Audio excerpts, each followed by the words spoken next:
Welcome to this week's episode. Now we're on this really cool island in the Maldives. Can't remember what it's called, but we'll give you a little panel. Here. Just over there is our liveaboard, which you cannot see in the sunset.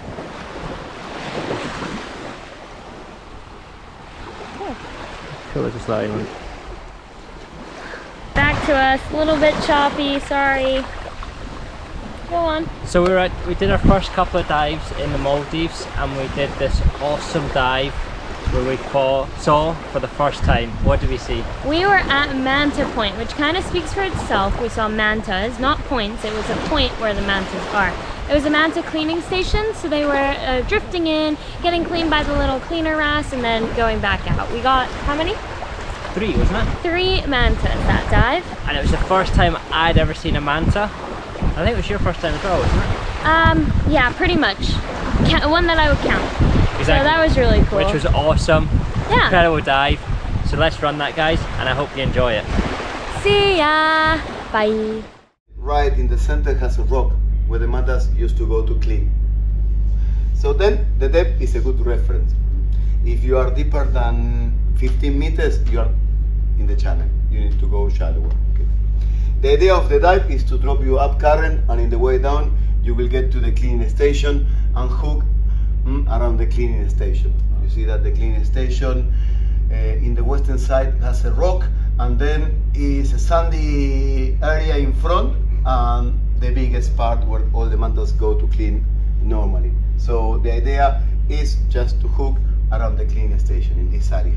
We prefer to have outgoing current. Outgoing current here run from west to east, okay?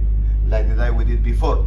So then drifting from the west, you will see the rock, the sandy area, and that is where you hook. Hooking in this area, you will see the mantas in the cleaning station, and if you hook behind the cleaning station, the mantas will pass above your head when they go to the cleaning station. So the idea is, you see in this map at the beginning of the week, so we have the rules how to behave.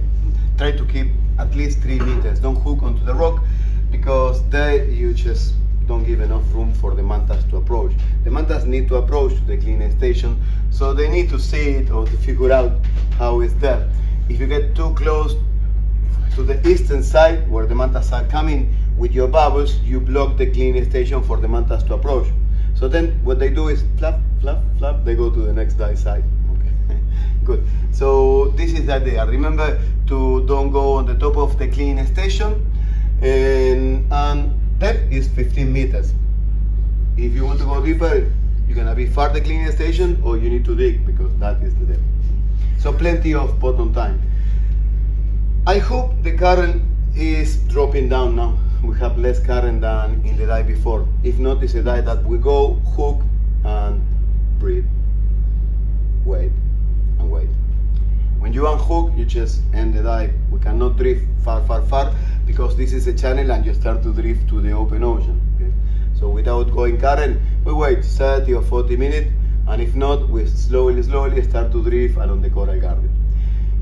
With incoming current, the chances for mantas at the cleaning stations are less, but probably we can wait a little bit there, and if there is no manta, we unhook and drift to the feeding area to see if we are lucky at the feeding station.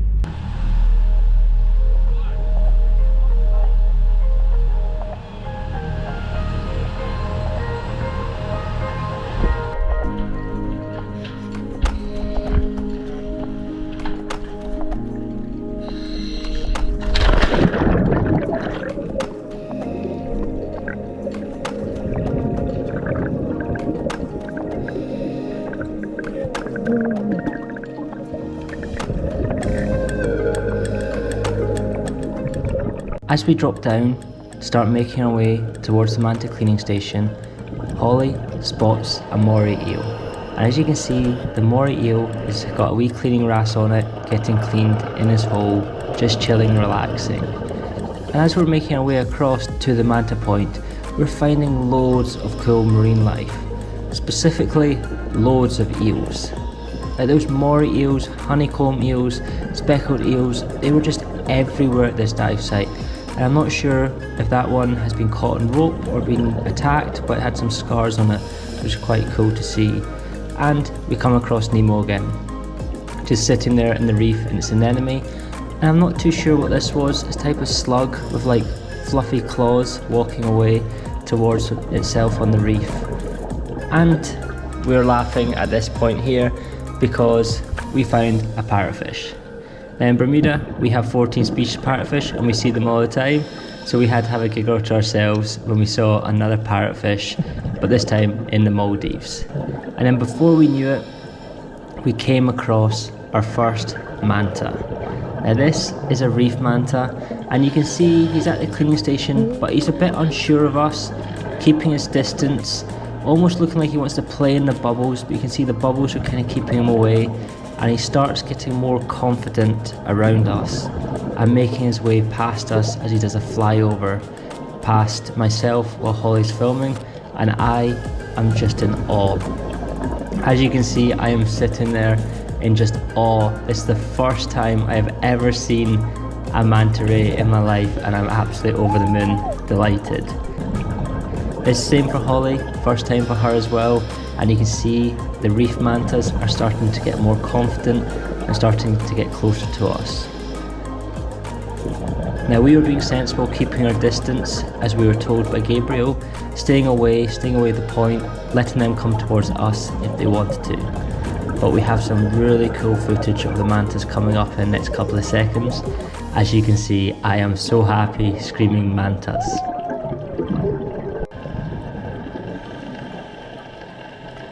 This was really cool to see. This is an octopus out hunting during the day.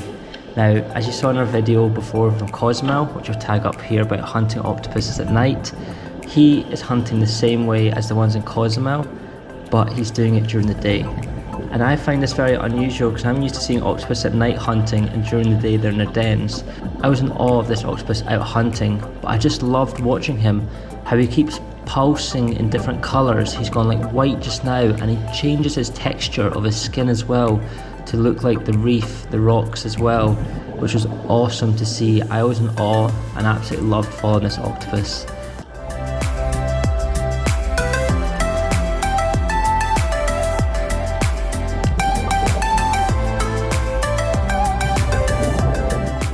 And as we swam away from the octopus, we came across more mantas, just gliding past us, cruising past, and me and Holly are so happy underwater, loving this dive. This is our first time scuba diving with mantas, and we could not be any more happy right now. Just the way they elegantly glide across the water with very little effort.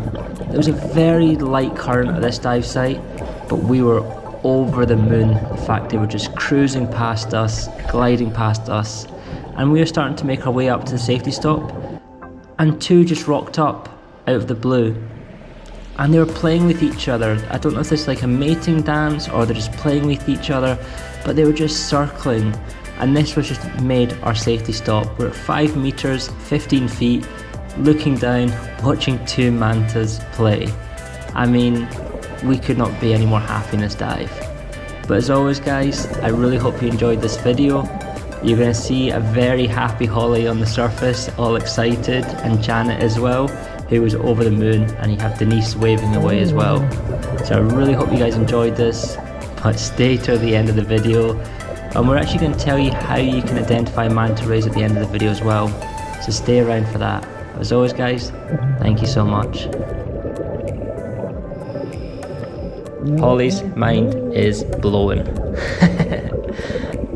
Stay safe guys, and see you next week.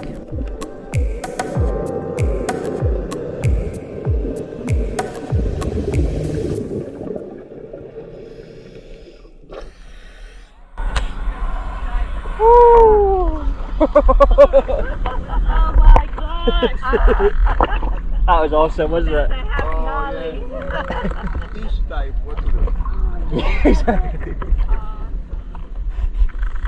I that think just I made got your a day? picture of how you do with the manta Oh right my god. Really?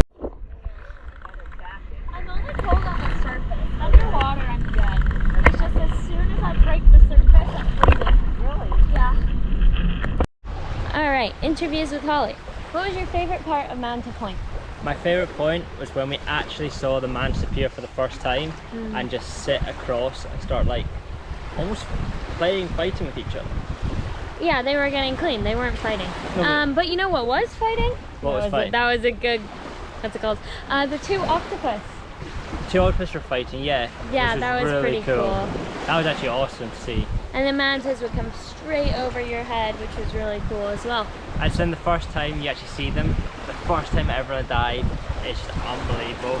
And I just could not stop smiling, and everyone else in the boat was smiling like nothing else as well, weren't they? Now, tell me, how do you determine what's a reef manta and what's an oceanic manta? Oh, Gabby taught us this and told us this. One, I know it's the size, because oceanics go to like 6 meters and reefs go to like 2 meters wingspan. 3.4. And one of them they're have a born T. at 2.4. So the oceanic mantas, underneath on the manta belly, you'll see it's all white, and then there's a big section that's gray at the bottom. Whereas the reef mantas, the section at the bottom is not all gray, just little bits of gray. Exactly. That's a good way to tell. And it's where their dots are, if The they're dots behind are on the their gills. gills, isn't it? Yeah. Yeah. So if you want to ID a manta, you gotta That's take a it. photo of the. We'll put in a picture here of the belly of the manta, and you can send it to Manta Trust. Cool. Cool. Cool. Okay. Bye.